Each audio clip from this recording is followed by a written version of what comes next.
we have rice. Important. The rice that we are using is arborio rice.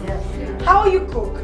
Wait that the water boils. Put inside the rice, salt, pepper, and a little of saffron, just to give a happy color to the rice. Then what we put here is tuma. Then what we have here is ham. And what we have here is bechamel.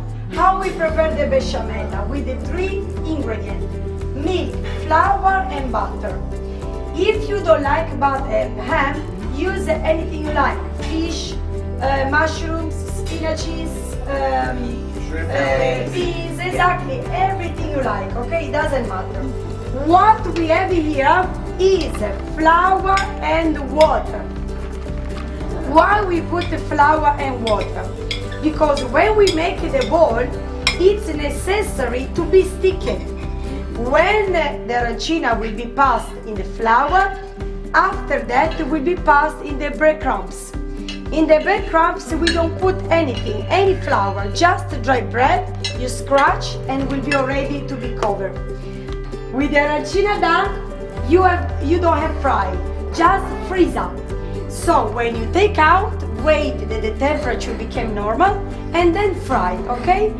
How you have to fry? Very quick. I don't use olive oil to fry. We use sunflower oil. So sure to be very, very hot.